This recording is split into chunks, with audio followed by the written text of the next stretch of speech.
Bienvenidos y bienvenidas a un nuevo capítulo de Literatus, el número 46, podcast dedicado al género del cuento y en el cual hablo y también entrevisto autores y autoras que admiro, por eso este espacio que se llama el Uno contra Uno.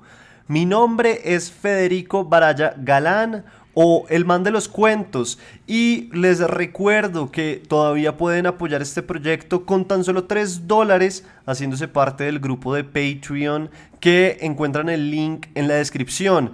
Ya tenemos nuevas personas que hacen parte del grupo de Patreon, entre ellos el oftalmólogo de confianza de la casa, José Ibáñez. Muchas gracias a él por hacerse parte de esta comunidad y por ayudar a que este proyecto no se quede sin voz. Bueno, después de la publicidad, la verdad tengo que confesarles que estoy muy contento de estar publicando este episodio, este Uno contra Uno, que está recién sacado del horno. Y póngale atención a lo que se viene porque mi invitado de hoy está de lujo.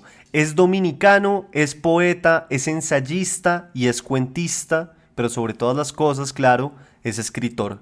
Hablo de Frank Baez, autor de poemarios como Este es el futuro que estabas esperando, o del libro de ensayos hermosísimo además, que se titula Lo que trajo el mar, y del libro de cuentos del que vamos a hablar hoy, que se llama Págale tú a los psicoanalistas, libro compuesto por 10 cuentos llenos de humor, inteligencia y poesía. Pero para que lo conozcan un poco más antes de que entremos de lleno a la charla, le pedí que me leyera un texto y eligió uno que se llama La Silla, que es inédito, no está en ningún lado, entonces lo van a oír por primera vez y lo va a conocer por primera vez el mundo. Y está leído bajo su voz, entonces pasemos a oírlo. Bienvenidos y bienvenidas.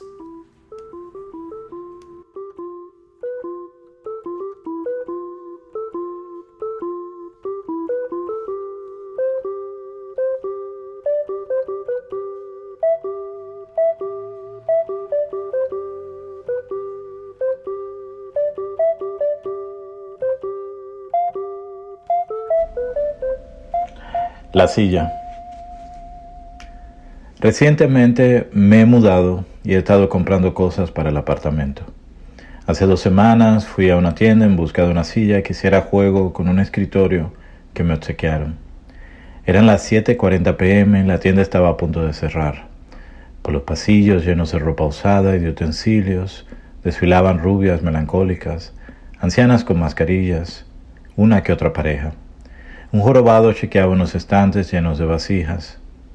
Una señora con unas gafas gigantescas se agachó y con el borde de su falda fue quitándole el polvo a un cuadro de Elvis Presley. Una chicana con botas de vaquero buscaba un tomacorriente para probar una vetusta aspiradora.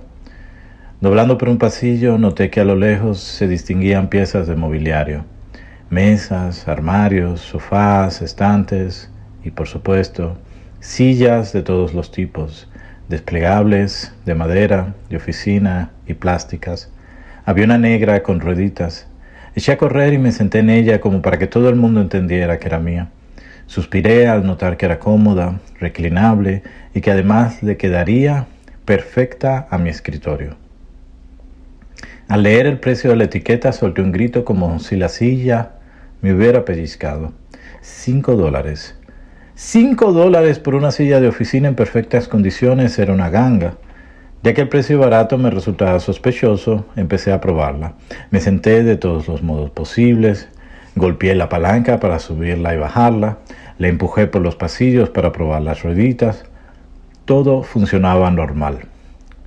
Corrí a la caja y pagué los $5. Afuera llovía y yo no había pensado cómo me llevaría la silla a casa. Andaba a pie y mi apartamento quedaba a unos 30 minutos. Sería un abuso empujar la silla por las aceras bajo la lluvia, así que pedí un Uber extra large para de ese modo montarla en la parte trasera. En lo que venía me senté en este y empecé a hacer giros de 360 grados hasta que una Ford Expedition negra se detuvo frente a mí. De esta salió una joven sordomuda que me ayudó a colocar la silla en el vehículo. Me monté y me fijé en el espaldar del asiento del frente donde había una pantalla y debajo un cartelito que explicaba cómo decir gracias, excelente, propina y parada en lenguaje de señas. Sin embargo, cuando ella me ayudó a desmontar la silla, ya se me había olvidado cómo decir gracias. Empujé la silla y la subí por las escaleras. La puse frente a mi escritorio y se veía perfecta. Ya tenía mi santuario de creación. Me fui a acostar y al despertarme noté que la silla se había movido de sitio. La había dejado enfrente del escritorio y apareció cerca de la puerta del balcón. Temí que se hubiera metido un ladrón de noche, pero excepto la silla todo estaba intacto y al chequear que las ventanas y las puertas estaban cerradas, olvidé el asunto. Me tomé un café sentado en la silla y al rato salí rumbo al trabajo. Cuando regresé en la tardecita, la silla estaba de nuevo frente al escritorio. Aquí supuse que quien la había confundido era yo y que la silla siempre había estado ahí. Pero a la mañana siguiente me levanté y la silla estaba en la cocina. Cada mañana la encontraba en lugares distintos a donde había estado la noche anterior. Me pregunté si la silla estaba embrujada y busqué en Google consejos para lidiar con esos casos. Solo miré la primera búsqueda, que era la historia de la silla del asesino británico Thomas Bosby, quien dejó una maldición en una silla de roble, un conjuro que consistía en que si alguien se sentaba en esta, moría. Con razón me la vendieron tan barata, dije. Se querían deshacer de ella. Al principio pensé en devolverla o en dejarla abandonada en la calle, pero no lo hice por el temor de que apareciera al amanecer en la entrada, subiendo quién sabe cómo la escalera de acceso y aguardando por mí para que la deje entrar. Sin embargo, ya no pienso así. Le he tomado cariño a la silla. Suelo acariciarla, limpiar sus rueditas y mimarla. Eso sí, por precaución, antes de acostarme, procuro cerrar la puerta con seguro, no vaya a ser que se me meta en la habitación y al despertarme la tenga ahí al lado de la cama, vigilándome, como en una escena barata de una película de terror. Es la única precaución que he tomado, tal como se pueden imaginar. He pasado horas con los ojos clavados en ella, aguardando el momento exacto en que se eche a rodar o que empiece a rotar como la cabeza de la niña del exorcista. También suelo levantarme tarde en la noche para pegar el oído en la puerta, a ver si logro escucharla, o abro la puerta sorpresivamente para descubrirla moviéndose. Pero no oigo ni veo nada. En fin, me considero dichoso de poseer una silla encantada y juguetona como la mía. Pero también debo reconocer que es cómoda y que puedo sentarme por horas a escribir y al levantarme no sentir ningún tipo de molestia lumbar. Estoy escribiendo este texto sentado en ella y sé que cuando me pare y me vaya a acostar, mi silla se echará a rodar por el apartamento en libertad, como debieran rodar todas las sillas de los escritores.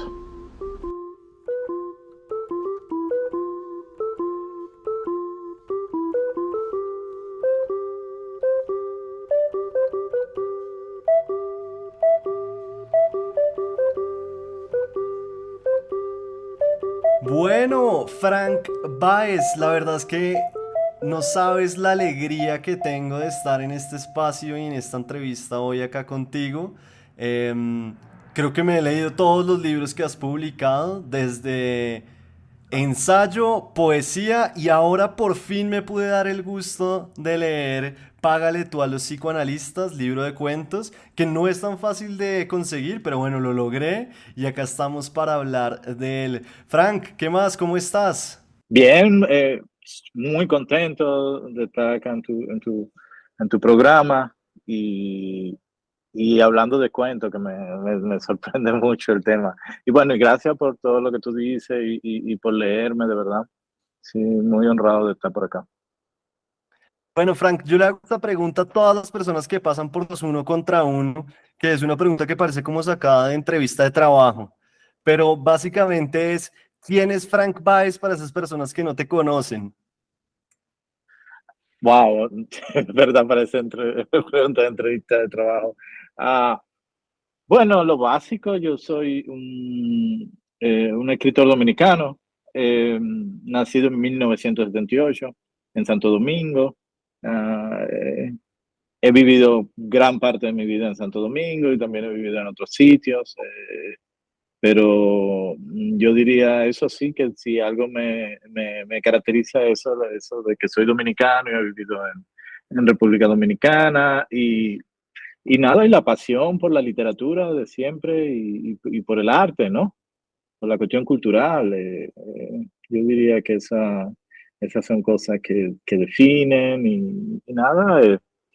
tú sabes, tratando de entender el mundo, porque al final, acuérdate, y yo creo que siempre lo tenemos vigente, porque son unos versos muy famosos, que son esos de Yeats, que dicen, estoy buscando el rostro que tenía antes de haber nacido, que lo usa Borges como epígrafe en el Aleph, ¿no?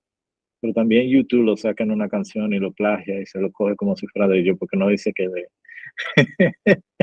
Pero entonces eso, de que realmente el ejercicio de la poesía, el ejercicio de la escritura, es un poco de tratar de darle forma a eso que somos, a eso que es tan extraño, que va cambiando cada día, que se va transformando y que en ocasiones nos da esa sensación de que hemos sido muchas personas.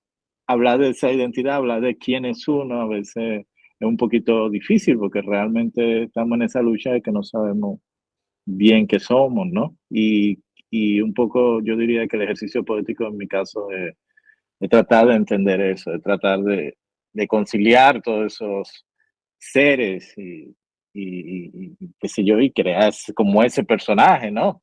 Que sería uno mismo y que tiende a ser rarísimo. Bueno, de eso te pudiera hablar mucho porque me interesa mucho ese tema, ¿no? Ese tema de la identidad, quiénes son, quién es uno, ¿no? Y claro, como que todo el tiempo estamos tratando de encontrarnos en el mundo, de entendernos y menos mal existe la literatura también para mostrarnos pues formas, caminos y también visiones del mundo, ¿no? Claro, sí, sí, sí, totalmente. O sea, a veces, y yo creo que extraño que todo el mundo no escriba, porque somos seres muy complejos. Yo me acuerdo cuando yo era niño y me levantaba después de un sueño y yo decía, pero por Dios, ¿cómo? Yo estaba teniendo esta experiencia tan surreales, de esos sueños de niño que son tan súper fantásticos, ¿no? Y de pronto al otro día tú te vas a la escuela. Entonces no tenía como ningún sentido, era como que súper extraño, a mí me causaba mucha eso, me causaba mucha extrañeza, me resultaba misterioso eso, de cómo podemos conciliar esos mundos tan extraños, cómo podemos tener todas esas experiencias tan difíciles y seguir normal en la vida. Entonces me di cuenta que a la larga, claro, es misterioso, extraño, pero también al mismo tiempo es excitante, porque son aventuras que uno va viviendo continuamente. Y la literatura en ese sentido se abre como una especie de aventura, es como una especie de sueños, pero durante la vigilia, ¿no? Y, y además sueños que, bueno, cuando uno lee quizá no puede controlar, pero cuando uno lo está realizando, quizás sí, cuando ya uno se vuelve autor, escritor, ¿verdad? Pero lo interesante de eso es que tanto los sueños como la literatura que leemos son cosas que te van llevando hacia un sitio y hermoso. Y en el fondo, por eso también las cosas que escribo tienen, me gusta que me lleven, ¿verdad? Que no sea tanto, uno tiene que tener control porque uno tiene la técnica, uno el creador y todo eso, pero me gusta que me lleven, que haya como esa especie de sorpresa, de misterio. Pero bueno, ahí mencionaste varias cosas que me parecen muy interesantes antes de que entremos a hablar del libro de cuentos. Y me gustaría empezar es también por cómo llegas a la escritura. Por ahí leí, tú me dirás si es cierto que en algún momento tu padre te leyó unos poemas y tú querías como montar una Mm. banda de metal, pero la poesía como que se metió en el medio y dijiste, no, me voy por acá. Ah, sí, claro. Sí, sí, estaba leyendo un verso de unos poemas de Enrique Lin recientemente, y él hablaba de la cuestión de que cuando tú estás en la milicia, y seguro estaba hablando del servicio militar obligatorio que se hacía anteriormente, de que tú decís que tú amas la literatura, la va a pasar súper mal ahí, en ese ambiente. Entonces, en ese punto, cuando tú eres joven, tú decís, cuando tú eres joven, estoy hablando de cuando tú eres, qué sé yo, adolescente, digamos, como de que tú odias la literatura y estás en contra de toda esa cursilería, está muy bien porque es una forma de sobrevivir, ¿no? Entonces, claro, yo tenía un poco, pese a que yo sí, me gustaban algunas cosas, había leído libros y autores que me gustaban, pero no, como que lo veía súper cool si tú meterte en una, biblioteca a leer o estar leyendo de noche, etcétera, etcétera. Y entonces me llamaba más la atención heavy metal, jugar básquet, ese tipo de cosas así como bien masculinas, ¿no? Entonces, claro, cuando entonces mi padre me lee unos versos de Dylan Thomas, eran unos versos de Dylan Thomas, ya a mí me cambia totalmente la idea, porque también eran como algo que me tocó profundamente. Y realmente es un recuerdo que no se me va. Yo me acuerdo que en ese momento yo dije, wow, esto es lo que yo quiero hacer. A mí me gustaría lograr ah, escribir así, o si no escribir así, tener ese tipo de vida así que implica escribir esos versos, ¿no? Yo me acuerdo que los versos decían, la mitad del mundo es mía y la otra es el demonio. Y a mí me impresionó muchísimo. Yo ahora, por ejemplo, estoy acá viviendo en Austin, y estoy en la Universidad de Texas, en Austin, y aquí tienen los papeles de Dylan Thomas, lo tienen acá en la universidad. Tiene lo de García Márquez, por cierto, también, tiene todo, una cosa impresionante. Pero bueno, y entonces he buscado ese verso en original, en cómo él lo escribió, en el manuscrito, y lamentablemente no lo tienen. O sea, a mí me hubiera encantado mucho ver cuando él llega y escribe esos versos. Lo tienen de otros poemas y tú ves cómo se va desarrollando la escritura y eso, pero de ese verso no lo tiene, que me hubiera realmente impactado, ¿no? Por eso, porque significó mucho para mí, me abrió como la puerta de la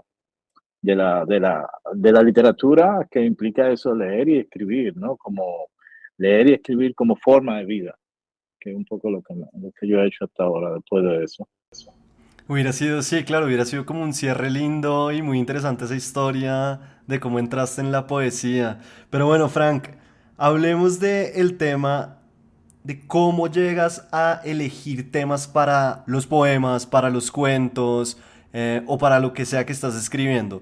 Sé de alguna u otra manera que muchas veces en la poesía has mencionado que a veces tienes una voz de alguna u otra forma que te va dictando, ¿no?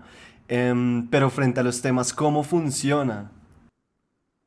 Sí, es muy difícil. Yo creo que se imponen también, creo que te dictan también, creo que vienen estas historias que se van formando en tu cabeza. Es muy distinto a wow, yo estoy hablando como si fuera como estos medium que hablan, que está hablando de cómo se comunican con fantasmas y con el otro lado. Pero bueno, en fin, esa idea de que se va formando en tu cabeza una historia, un personaje. A mí los cuentos me gustan mucho cuando ya hay un personaje marcado que te va contando como esa historia y tú oyes esa historia en tu cabeza, ¿no? Y me llama mucho la atención. A mí me ha pasado algo y te confieso, ya con el tiempo yo veo más personajes, pero hubo un momento en que me interesaba mucho de la primera persona, mucho de indagar en esa primera persona, que era, bueno, esa una búsqueda, ¿verdad? Filosófica, eh, personal, ¿no? Y había un poco de eso, de escribir siempre en primera persona, pero últimamente y con el tiempo sí han ido surgiendo como esos monólogos, ¿no? Y conocer esos personajes de que están basados en gente que en ocasiones yo he conocido y todo eso, y cómo tú empiezas a escucharlo en tu cabeza, y cómo tú empiezas a imitar esas voces, y empiezas a ir creando estos personajes que conformarían estas historias, ¿no? Estas historias que voy contando. Y ha sido un proceso que me ha tomado mucho tiempo. Una de las particularidades que tiene el libro de cuentos, Pagaré a los psicoanalistas, es un libro que yo hice en el 2005, 2004. Pero cuando yo digo un libro que hice, es mentira, porque el libro ha ido evolucionando a medida que han salido las diferentes ediciones. De hecho, yo creo que he corregido y cambiado tanto que no queda nada casi del original, que yo me parece que es un proceso whitmaniano, como hizo Whitman con las hojas de hierba, ¿no? Que lo fue transformando y convirtiéndolo en otra cosa, y en ocasiones lo dañó, ¿no? Entonces, eso, pero lo que sí me ha pasado, y yo lo confieso sin ningún problema, es que eh, mm, yo creo que con el cuento he evolucionado, ¿no? He empezado a entender qué es lo que se puede lograr hacer con los cuentos. y he empezado a trazar esa línea que era, en cierto sentido, fue muy débil y yo diría, no muy clara entre crónica y cuento. Siempre lo fue de la poesía, pero la poesía está siempre muy claro, pero por ejemplo, crónica, cuento y también novela, ¿cómo tú puedes diferenciar entre esos aspectos? Y yo pienso que con el ejercicio literario, con el paso del tiempo, sí me he dado mayor cuenta de eso. Manejo más recursos y me hace que Sí. sí, que pueda hacerlo. Entonces ya puedo establecer esa diferencia, ¿no? Que, Y yo creo que tú tienes algo también que juega muy a tu favor y es que tú eres poeta. Em, y me gustaría también preguntarte dos cosas frente a eso para ir cerrando esto y ya entrar a hablar del libro. Y es, uno, ¿es cierto que para ser poeta hay que sufrir mucho? Y dos, ¿cómo la poesía te ayuda también a la hora de escribir prosa, de escribir cuentos? sí, lo de sufrir, sí, yo diría, uno es sensible, pero también es que a mí no me han pasado estas cosas trascendentales que le pasan, qué sé yo, a Horacio Quiroga, no sé si te acuerdas, de una vida súper trágica. Me Sí, ha pasado lo que le va a pasar a todo el mundo, se te muere tu papá, qué sé yo, ahora mi mamá tiene Alzheimer, o sea, pero yo no he tenido como una vida ultra trágica, así como quizá la ha tenido muchísima gente, pero el sufrimiento creo que sí, hay como cierta sensibilidad ante el mundo eh, que yo supongo que sí, que tengo, ¿no? Porque realmente creo que la poesía tiene que tenerlo. Si los poemas, si no hay esa sensibilidad, si no hay esa digamos, bueno, sí, dolor, ¿no? Dolor. Si no hay ese dolor ante el tiempo, ante el paso del tiempo, ante la muerte, ante la tragedia de la vida, si no hay como eso es muy difícil seguir escribiendo poesía. Y entonces yo pienso que sí, que al final uno es como una especie de pararrayo, que le van cayendo todos esos rayos encima y uno tiene que aguantárselo, ¿no? Y quedarse ahí cólume, parado, recto, ¿no? Aguantándoselo. Y sí, eso creo que sí, que hay algo. Eh, lo que no me gusta es mucho la imagen, ¿no? Esa imagen de como de que tiene que estar el sufrimiento, de como que yo soy una gente que sufre. No, el dolor yo creo que es humano, es parte de, creo que lo padecemos todos, es parte de estar vivo, ¿no? Entonces, y es una pieza muy importante de la vida, o sea, es un elemento primordial al dolor, pero no creo que sea como lo único que existe en esto, tú sabes, para escribir poesía, que no sea la única influencia, no sea el único pretexto para escribir, sino que hay igual. otros Ahí, sentimientos, ¿no? ahí yo me meto un poquito porque si uno lee gran parte de tu poesía tiene, por ejemplo, un elemento que es chistoso, o sea, produce también como alegría en la persona que lee, porque hay momentos que son muy agradables y también dan risa. Entonces, sí, no es solo el Mm. dolor, sino también muchas de estas situaciones uno como las convierte en arte para que produzcan eso en el lector. Sí, claro, y sí, de hecho cuando yo empecé a escribir tenía siempre me llamaba mucho la atención de por qué estos poemas tan patéticos, ¿no? Continuamente y eso. Entonces, hay una parodia de eso, pero que surge del dolor. Yo creo que el dolor siempre está ahí. Yo siempre me he acabado leyendo poemas y digo, wow, pero cuánto sufrimiento. Y me ha hecho rehacer muchos poemas por eso.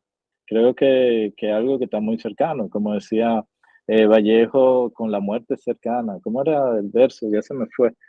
Ese de hoy me gusta la vida mucho menos, pero siempre me gusta vivir. Eh, creo que sí, que hay como siempre va a haber esa relación, siempre, claro. Entonces, en cuanto a la otra pregunta, que era sobre la relación entre la poesía y el cuento, Sí, como si sirve tener estas nociones poéticas a la hora de venir al cuento y si es una herramienta útil. claro, pero yo creo que sí, siempre va a ser, pero imagínate, sería como la misma relación que puede tener un músico que va a entrar a escribir cuentos, que puede tener un periodista, ¿verdad? O sea, tú puedes decir es muy cercano, pero tú estás trabajando con otros materiales, ¿no? Tú estás trabajando con, es como que tú tienes una experiencia de otro lado, pero no va a funcionar en este formato, ¿verdad? Entonces, en medida, es lo que te digo, que a medida como que uno va metiéndose más en el ejercicio, se da cuenta que esas fronteras que existen entre géneros están muy marcadas. Y es muy interesante cuando uno viene de un lado, porque trae un montón de cosas.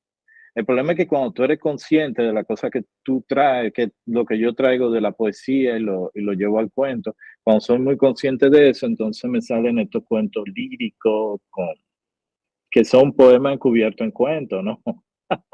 Entonces ahí yo pienso que este es el error. O sea, tú te lees a Borges, por ejemplo, que, y tú sientes, Borges tiene, es quizá uno de los escritores en donde ambos oficios se parecen mucho, realmente, de hecho. O sea, pero Borges, porque Borges parte de una idea, Borges, y eso sale en el libro de Bioy, dedicado a Borges. Sale que Borges dice en una conferencia que solamente existe un género y el género es el cuento y que la poesía es un cuento escrito de manera lírica, el ensayo es un cuento escrito un poquito más de una manera más racional. Entonces él solo ve el cuento y tú te pones a leer tú puedes leer cualquier poema de Borges y te puede funcionar como un cuento. Pero también podemos decir lo contrario, podemos decir que bueno que el cuento de poesía, porque si vemos las reglas de un soneto, son las mismas reglas de un cuento tradicional.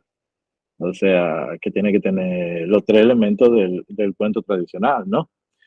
Entonces, sí, hay sus relaciones y claro, o sea, no está de más como cuando tú...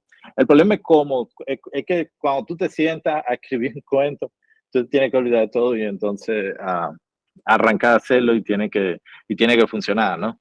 Y, y de eso se trata. Y a mí particularmente me gustaría que fuera así, muy diferente a lo que yo hago en poesía y muy diferente a lo que yo hago en crónica, que son mundos distintos, ¿no? Pero al final, por más que tú quieras, no, Sí, todo se parece. todo se termina tocando. Digamos, me pasó, ya entrando un poco a hablar de Págale tú a los psicoanalistas, que el primer cuento, yo también fui rapero, de alguna u otra forma, a mi manera de ver, se toca con ese poema tuyo que se llama Milky Way. Ah, mira, sí. Como que son temas muy distintos o unos manejos muy distintos, pero a la Ujú, final ujú. uno también ve como la gente en los dos, el punchline, uno también ve eso, ¿no? Como la gente y las personas cercanas a uno, sus amigos cambian. Claro, y además, ahora que tú lo dices, yo no lo había pensado, pero los mismos amigos salen. Son amigos míos de la infancia, que están disfrazados, claro, pero sí, sí, tienes totalmente la razón. Eh, y claro, es un poco eso, un poco un poema sobre el tiempo y un cuento también sobre eso, sobre el paso del tiempo y demás, ¿no? Sí, totalmente. Fue una búsqueda de eso, de ese mundo del barrio, de la infancia, ¿no? Ambos tienen un poquito de eso. Bien, listo. Sí. Me adelanto un poco, pero entonces quiero dar un paso atrás y preguntarte, ¿cómo nace este libro? ¿Cómo nace Págale tú a los psicoanalistas? Tengo entendido que este libro, su primera edición, se ganó un concurso y después lo has Sí. venido trabajando más, pero ¿cómo nace este proyecto?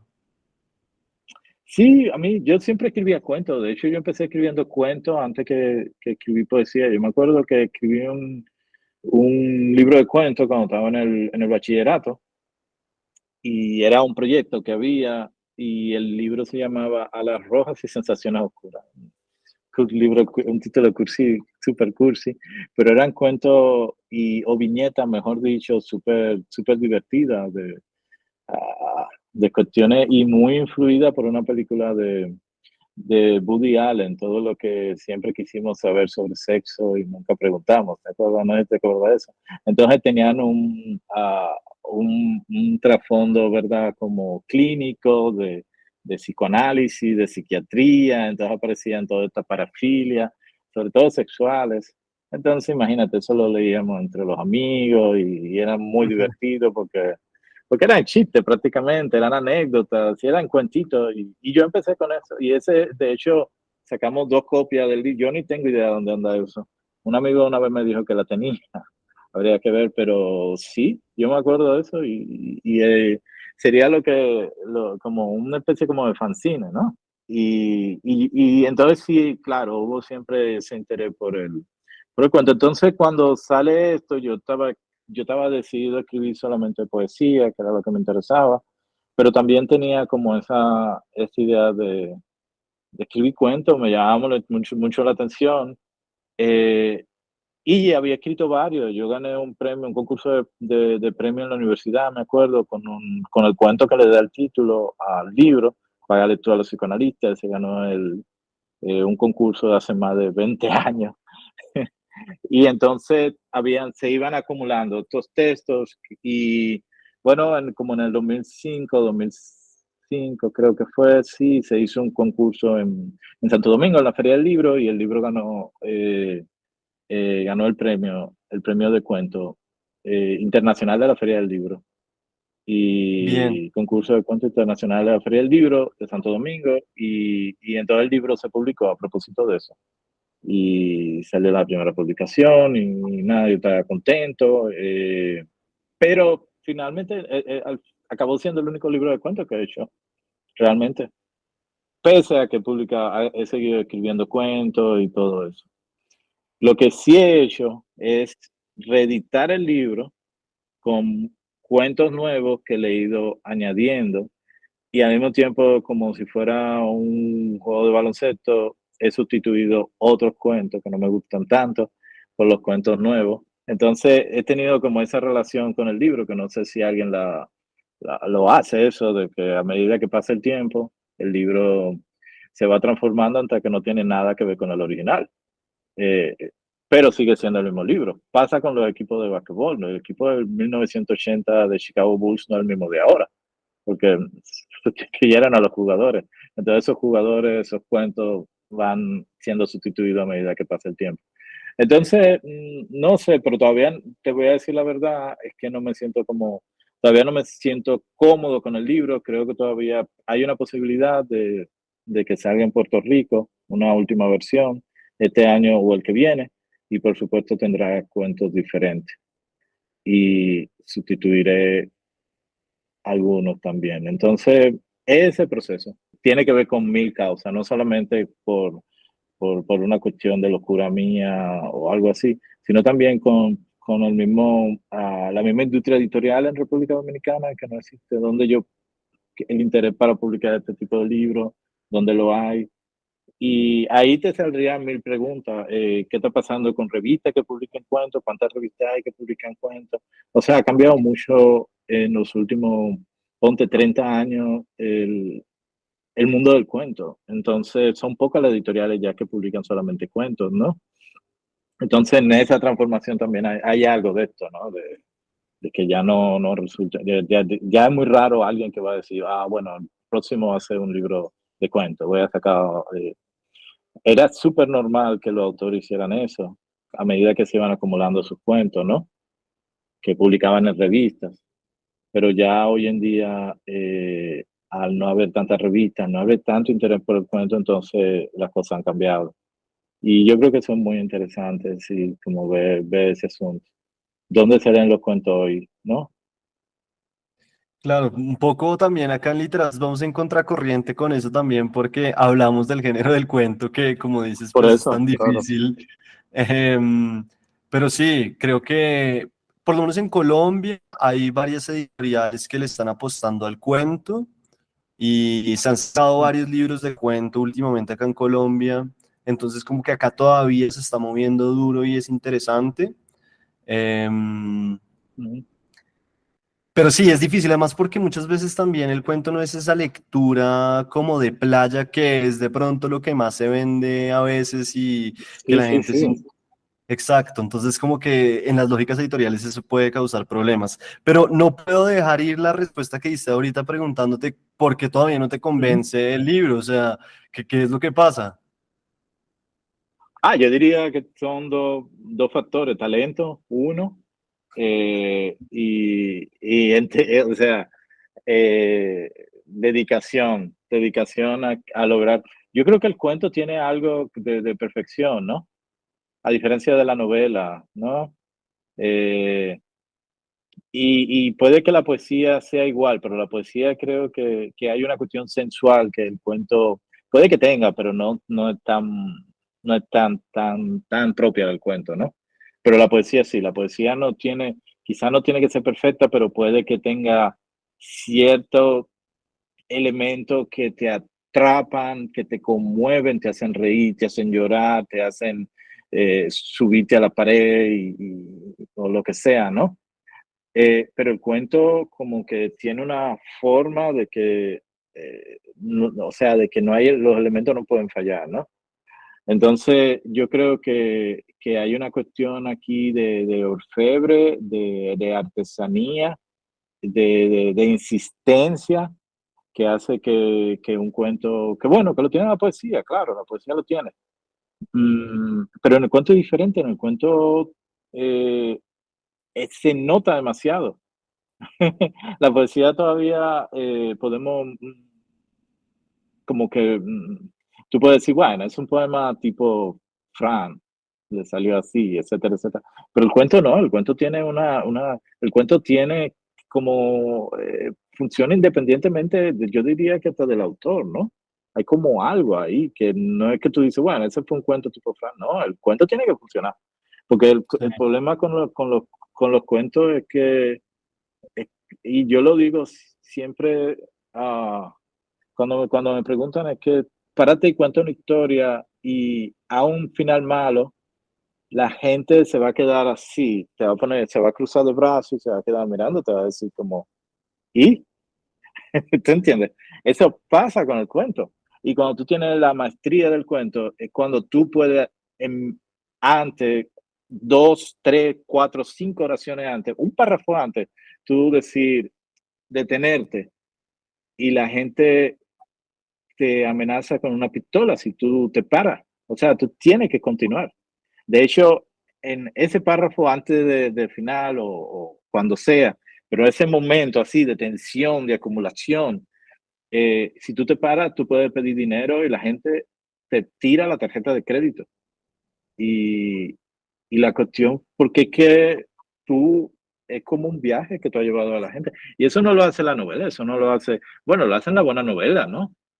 Entonces hay algo de ese cuento que hay como hay un poco como esa búsqueda de perfección, ¿no? Y que yo creo que tienen los mejores cuentistas, ¿no?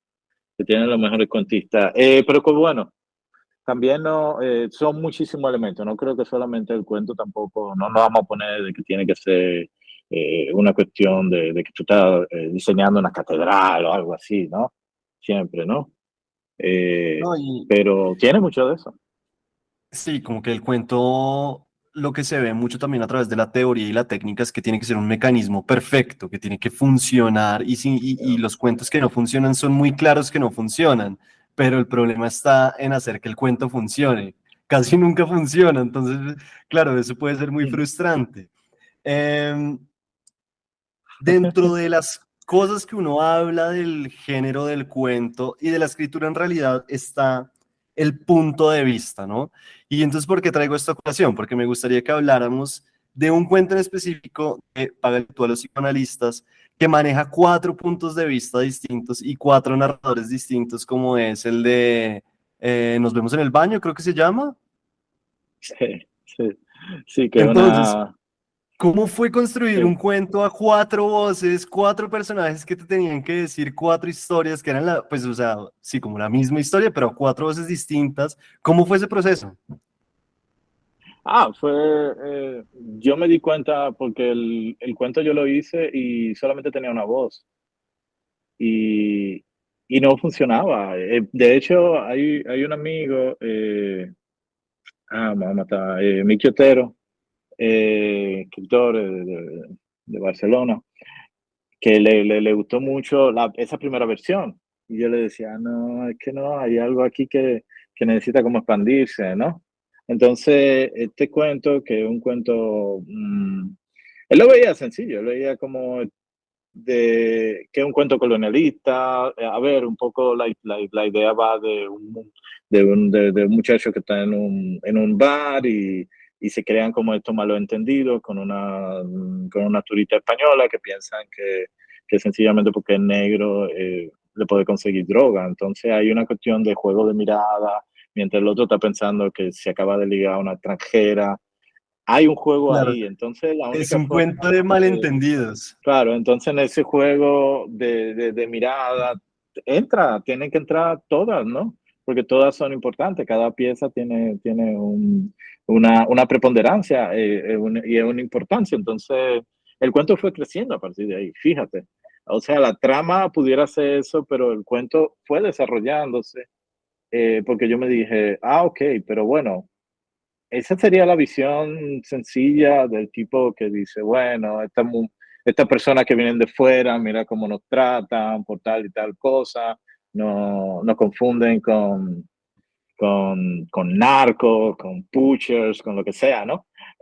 Pero por otro lado, preguntémonos también quiénes son estas personas, de dónde vienen, por qué llegaron a esas conclusiones. Entonces, en esa medida, el cuento yo sentía como que iba creciendo. Entonces juega a lo contrario de la teoría del iceberg De Hemingway. de Hemingway. O sea, el iceberg, el cuento, eh, yo lo que hice fue expandir y mostrar toda esa parte de abajo, mostrársela al lector. Y me parece que funciona así, porque al final toda esa parte de abajo hace que el cuento todavía crezca un poco más y todavía sigue escondiendo un montón de cosas, pero crece y se expande, ¿no? Y toma todas esas posibilidades y lo hace también por otro lado, lo hace muy divertido, ¿no?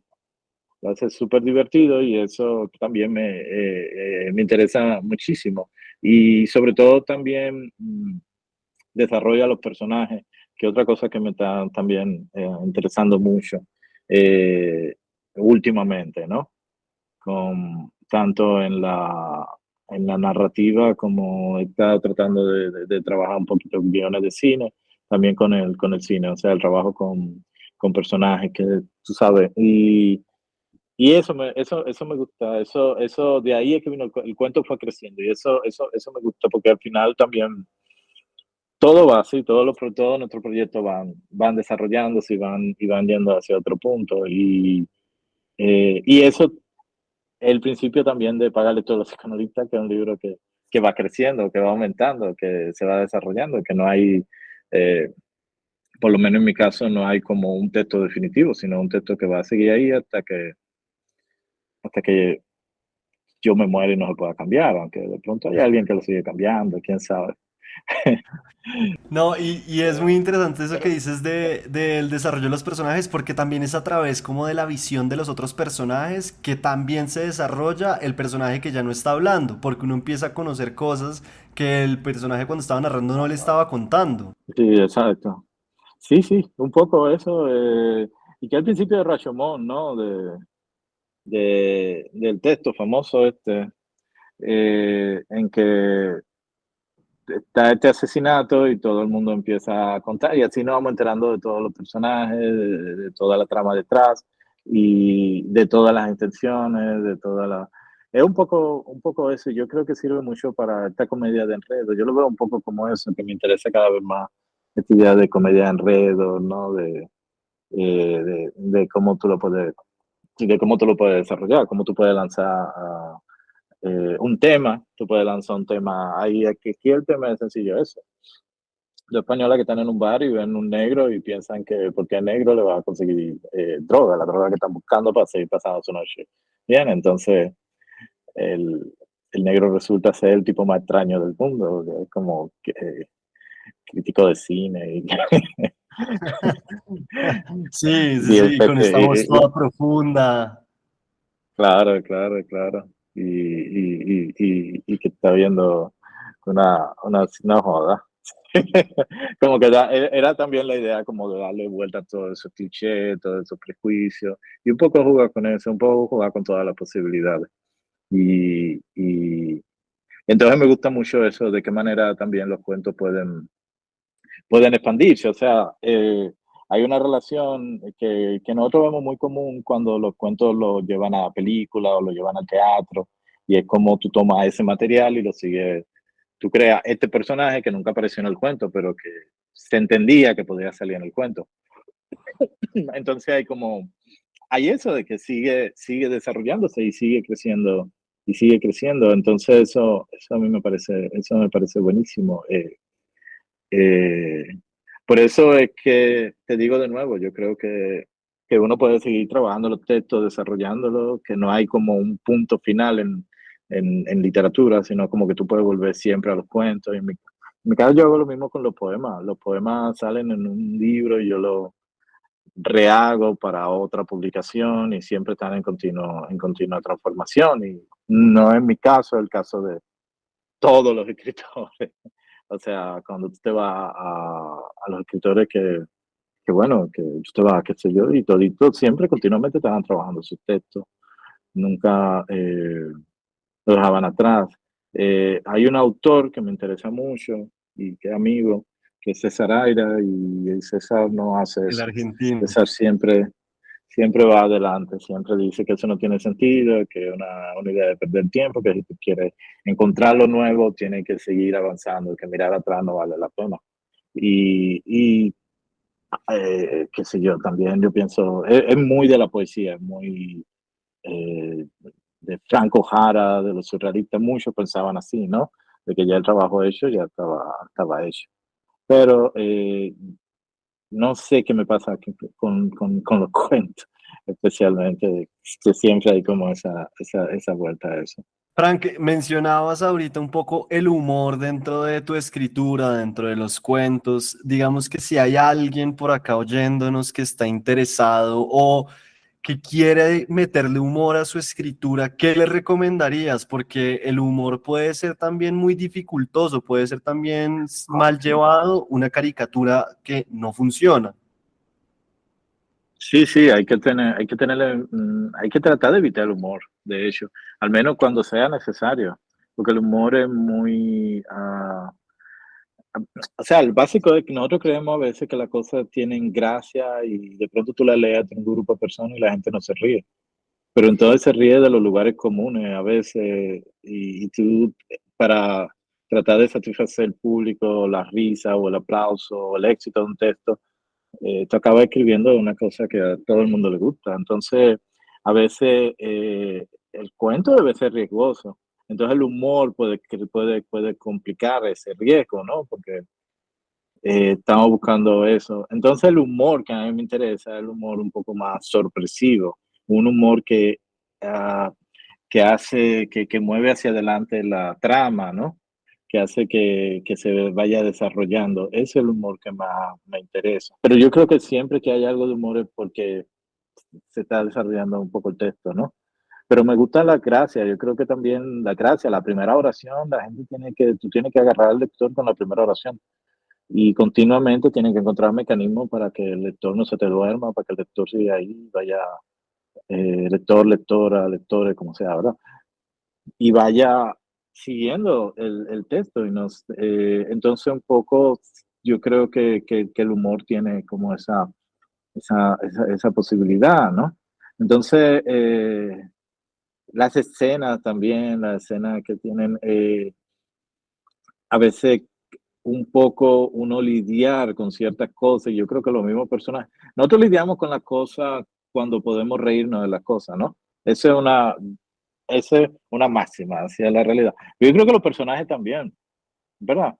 Si tú lo pones en situaciones ultra dramáticas y eso, o sea, los personajes cuando están contando su cuento, cuando están hablando de redención y todo eso, pueden reírse de lo que le está pasando. Entonces hay un punto en que yo siento que sí, que hay humor. Y a veces la gente se le olvida que uno de los grandes humoristas nuestros fue Borges. O sea, en Borges hay mucho humor, un humor muy inteligente, claro, y muy sutil, y para nada,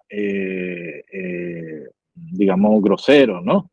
Sí, muy inteligente de muchas veces, pero era humor, o sea, hay momentos de Borges que tú te mueres de la risa por las cosas que se le ocurren. O por la parodia que hace, hay mucho de parodia. Entonces, claro, yo creo que sí, que es muy importante, pero un poco eh, entender ese humor como elemento de la narración, que a mí me gusta pensar eso, que va echando la trama adelante, que va aportándolo, no chiste por chiste. Yo metí un chiste aquí Claro. como para, tú sabes, sino cómo eso funciona con lo que tú estás contando, cómo eso transforma, cómo eso también hace digerible ciertos momentos que tú quieres que el lector se te quede ahí, no se te cae. El humor yo creo que tiene una o sea, que ciertos pasajes no se sientan pesados, no se sientan patéticos, cuando tú no quieres que sea así. El humor ayuda un poquito con eso, ¿no? Pero de nuevo, yo creo que eh, si el humor se usa de una manera como sencilla, grosera, no, no funciona. Además, esto es la cosa o sea, cuando una gente te está haciendo reír, o quiere que tú te rías, ya me parece lo más patético del mundo. Yo tengo un problema muy grave con los comediantes por eso, porque como cuando una gente parte del hecho o con ya una idea de que te va a hacer reír y de que te va a repetir el cliché y con eso tú te vas a reír, o con la palabrita o con el head. A mí me pareció horrible eso. O sea, el humor tiene que ser como la risa, tiene que surgir, y me parece que eso es buenísimo con los libros. Fíjate, tú estás leyendo un libro, Federico, en la Biblioteca Nacional de Bogotá.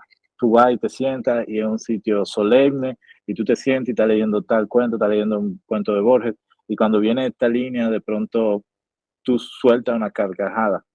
Y esa es la risa del libro, ¿me entiendes? Porque es la risa individual entre tú y el autor, ¿no? Y esa risa es Sí. hermosísima, es la mejor risa posible. Esa es la risa que importa, no la risa que va acompañada de un grupo de personas que están riendo al mismo tiempo, ¿verdad? Sino esa risa como loca, que te mandan a callar después que te ríes, porque esas cosas no se hacen. O sea, entonces, esa es la risa que me interesa que sacarle a la gente que esté leyendo un cuento, esté leyendo un poema o sí, o una novela o lo que yo haga, ¿no? Esa es la risa.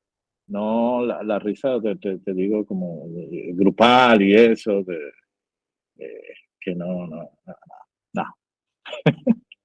Bueno, y mencionabas algo y es, sí, claro, el humor también, todo tiene que ser un recurso para que la historia avance, porque también cuando hablamos del cuento hablamos de que tenemos poco tiempo, ¿no? Poco Exacto, espacio, todo exacto. tiene que suceder Ujú, porque al lector hay que agarrarlo de la solapa y no soltarlo más.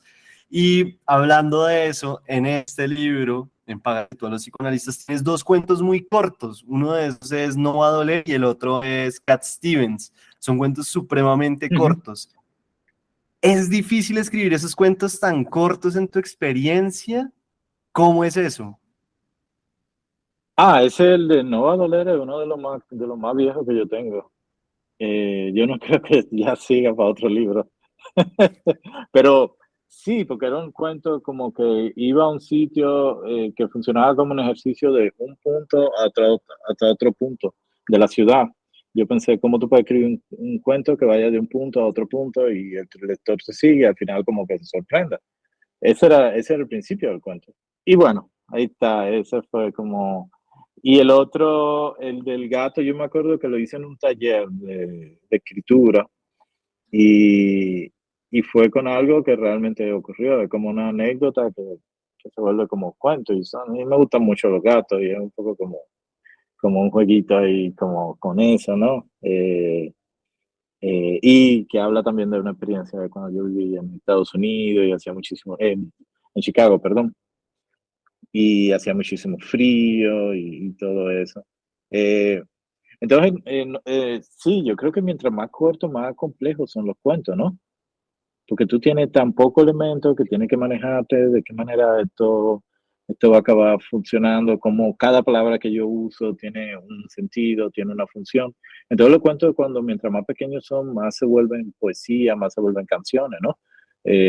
Por eso, porque está trabajando con, con cada vez menores recursos y y sí, ahí me llama la atención. El punto es que yo no suscribo mucho a la tendencia de esto de los microcuentos y demás, porque yo lo que digo es que ¿para qué? Para eso escribo poemas, tú sabes. Entonces yo he visto mucho de los de, wow, ¿cómo se llama esta autora? Ahorita me acuerdo, no importa. Pero, por ejemplo, lo de los Monterroso, bueno, Monterroso sí, a Monterroso como que le funcionan y eso. Pero yo he visto mucho que son, qué sé yo, los de Arreola parece que fueran poemas. Y yo lo llamaría poema en prosa, ¿no?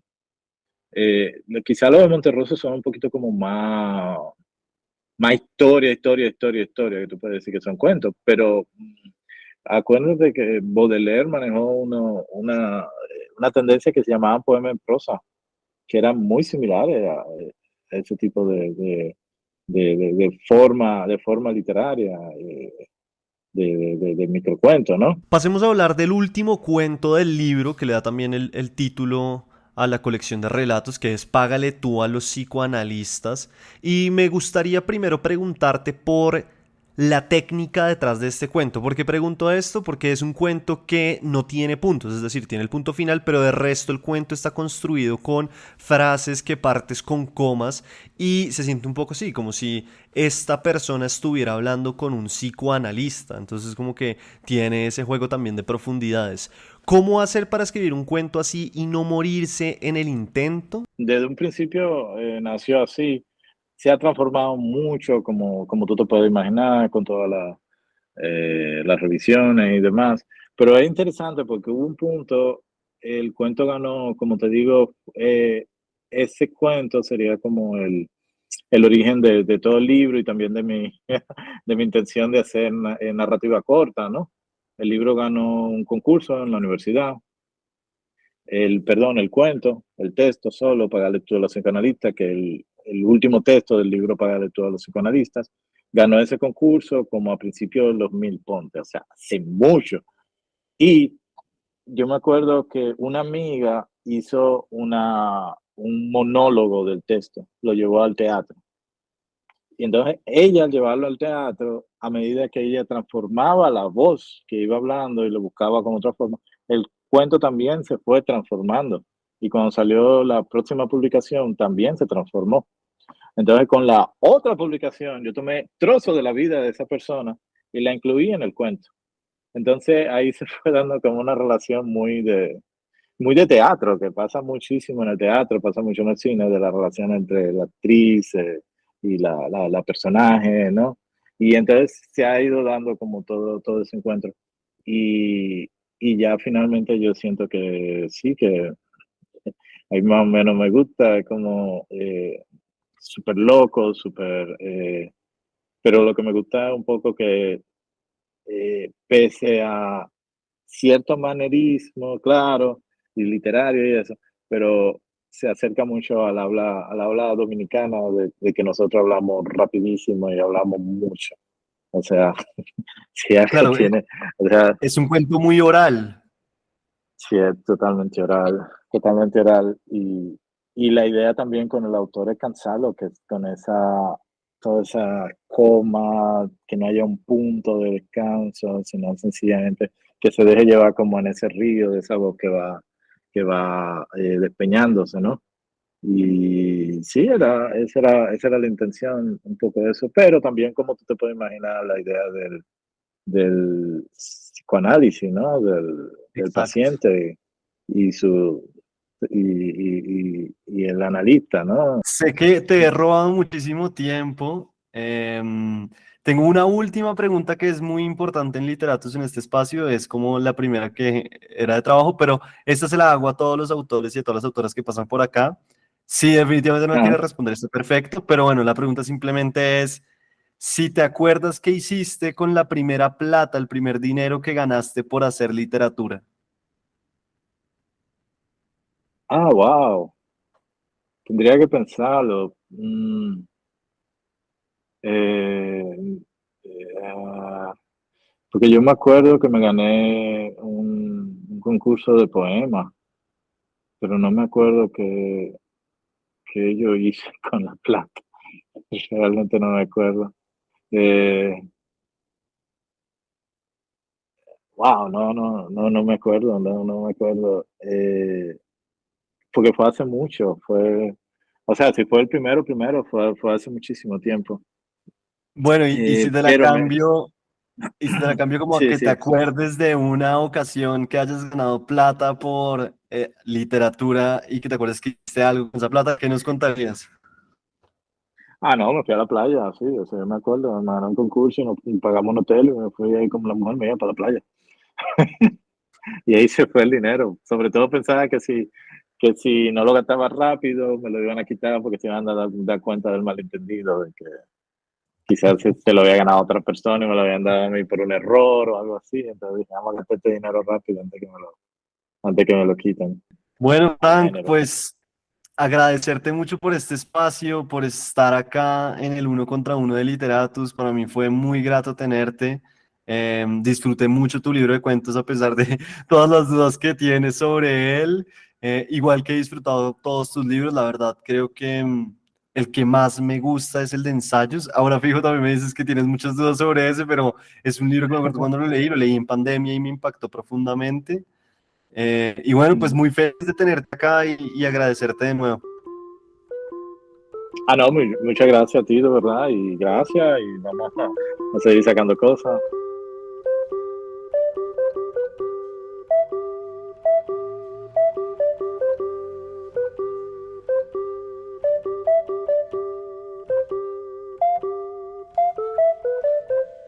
En este capítulo número 46, el autor invitado fue Frank Baez, escritor dominicano, y hablamos de su libro de cuentos Págale tú a los psicoanalistas. Mi nombre es Federico Baraya Galán o El Man de los Cuentos, y recuerden que me encuentran en Instagram como federico.baraya y en Twitter como @federicobaraya. Por último, les recuerdo que pueden ayudar a que este proyecto siga adelante uniéndose al grupo de Patreon por tan solo $3. Oiga, que son $3 para usted. Seguramente no es mucho y sí significa mucho para Literatus. Nos oímos en el siguiente capítulo y espero que se animen a leer a Frank Baez.